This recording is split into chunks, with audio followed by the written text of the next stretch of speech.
you go back over the conversation in your head, word by word, sentence by sentence. And here is the strange part.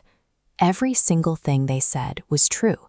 You could check it, you could prove it, and yet you walked away from that exchange feeling smaller, feeling fooled, feeling like something was taken from you.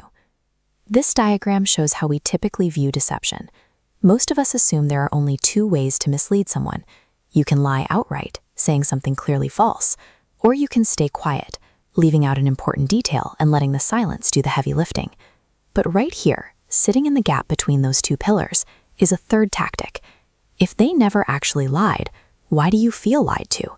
That feeling is not paranoia, it is recognition. Your gut is accurately identifying a flawless, evidence-free manipulation. This behavior actually has a formal name. It is called paltering. When someone palters, they deliberately arrange completely accurate, technically true statements in a very specific order, all to steer you toward a false belief. This diagram illustrates exactly how the trap works. The deceiver never actually says the false thing. They hand you a carefully selected collection of perfectly true pieces and let you assemble the toxic conclusion yourself. This is not some obscure trick limited to con artists. A team of researchers at Harvard studied this behavior directly, surveying over 1,700 people across multiple experiments. When they evaluated experienced business executives taking an advanced negotiation course, more than half admitted that they had paltered in some or most of their negotiations. These are normal, highly successful people reaching for a deceptive tool. They do it because it works. It achieves the exact same result as a lie, while leaving them feeling completely morally clean.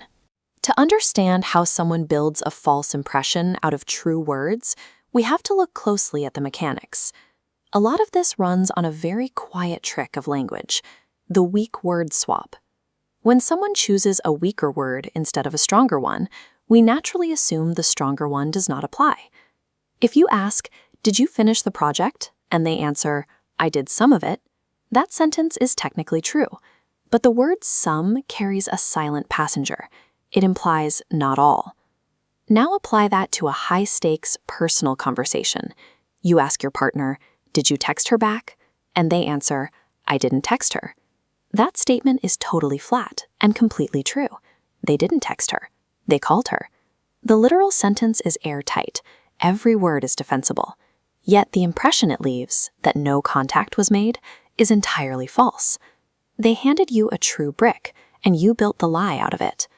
Later, when the truth surfaces, they have a trap waiting for you.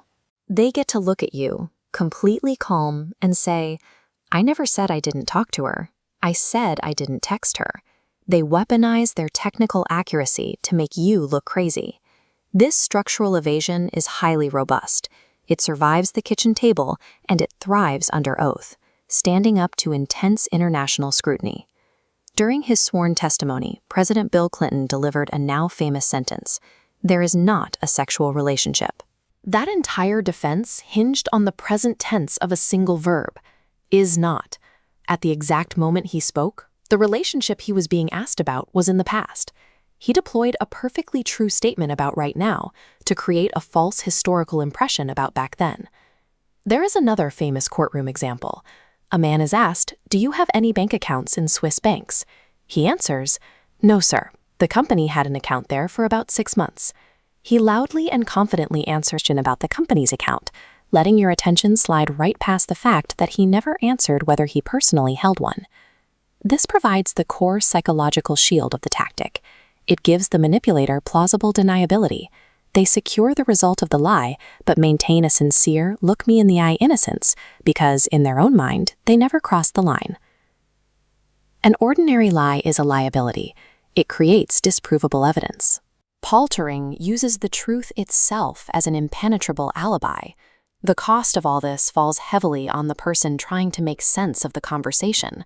When someone lies to you directly, the fallout is painful, but it is clean. You know exactly where you stand. But when someone palters, there is no literal lie to point at. Your mind does the only thing it can do. It turns the suspicion inward.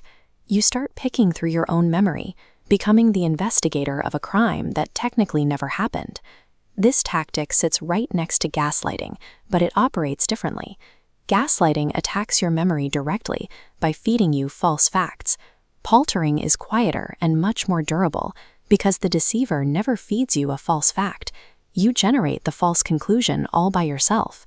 That is where the deepest damage lives. When the illusion falls apart, you cannot even blame them. You blame the person who misinterpreted the true words. You lose trust in your own perception. There is a way out of this trap. To break it, you have to completely refuse the manipulator's framing of the argument. They want the conversation to be about the literal words. Did I say a false sentence? On that ground, they always win.